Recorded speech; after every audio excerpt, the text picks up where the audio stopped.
కేంద్రంలో కాంగ్రెస్ 2 సార్లు అధికారంలోకి వచ్చింది. అంటే ఆ పుణ్యం దివంగత నేత వైఎస్ఆర్ అని చెప్పాలి. ఎందుకంటే ఆయన 2003లో ఏప్రిల్ నెలలో మండుటెండలో చేసిన చేవెళ్ళట్టు ఇచ్చాపురం భారీ పాదయాత్ర ఫలితం అని చెప్పాలి.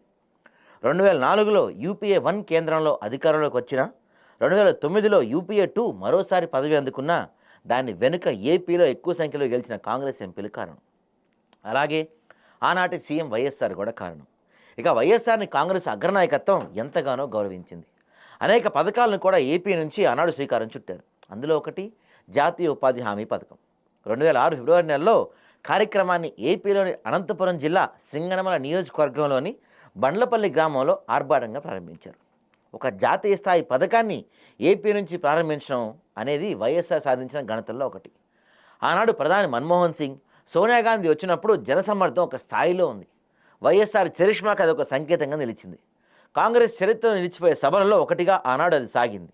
కట్ చేస్తే ఈ రోజున యాదృచ్ఛికంగా వైఎస్ఆర్ తనయ వైఎస్ఆర్ షర్మిల నాయకత్వంలో ఏపీ కాంగ్రెస్ ఉంది. షర్మిల పీసీసీ చీఫ్ అయి ఈ జనవరికి 2 ఏళ్ళు పూర్తవుతుంది. ఆమె బాధ్యతలు అందుకున్న తర్వాత సాధించింది ఏమైనా ఉంది అంటే ఏపీలో కాంగ్రెస్ ఉనికి లేకుండా చేసిన వైఎస్ఆర్ కాంగ్రెస్ పార్టీని 2024 ఎన్నికల్లో గద్దెదించడం తన వంతు పాత్ర పోషించడమే. అయితే వైఎస్ఆర్ కాంగ్రెస్ నుంచి కాంగ్రెస్ ఓట్ బ్యాంకును మాత్రం ఆమె వెనక్కి రప్పించలేకపోయారన్నది సత్యం. కాంగ్రెస్ గ్రాఫ్ ఆమె నాయకత్వంలో ఏ విధంగా పెరగలేదు సరికదా, ఉన్న సీనియర్ నేతలు అనేక మంది ఇప్పుడు సైలెంట్ మోడ్లోకి వెళ్ళిపోయారు. ఇక కాంగ్రెస్ ఏపీలో చతికిలబడిపోయింది అన్నది అంతా అంటున్న మాట.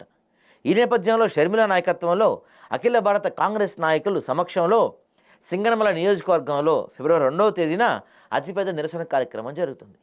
ఈ కార్యక్రమానికి గాంధీల కుటుంబం మొత్తం వస్తున్నారు. అంటే సోనియా గాంధీ, రాహుల్ గాంధీ, ప్రియాంక గాంధీ, వీళ్ళతో పాటు ఏఐసీసీ ప్రెసిడెంట్ మల్లికార్జున ఖర్గే కూడా వస్తున్నారు.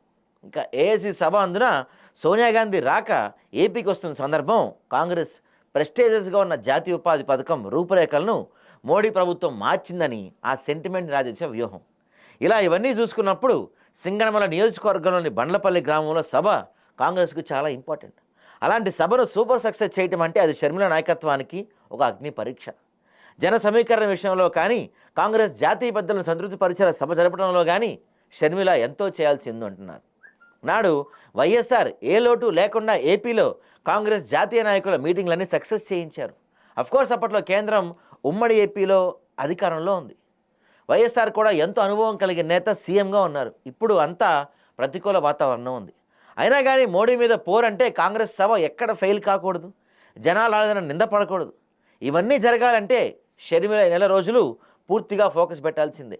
అది ఆయన నాయకత్వ దీక్ష దక్షతలకు గీట్రాయిగా మారనుంది. అంతేకాదు వైఎస్ఆర్ వారసురాలిగా వైఎస్ఆర్ ఫ్యామిలీకి వచ్చి వచ్చిన హార్డ్ కోర్ రీజన్ అయిన రాయలసీమలో సభ విజయవంతం అయిందంటే షర్మిలాకే ఆ టోటల్ క్రెడిట్ అవుతుంది. సో షర్మిల ముందు అది పెద్ద బాధ్యత ఉంది అన్నది అందరూ అంటున్న మాట.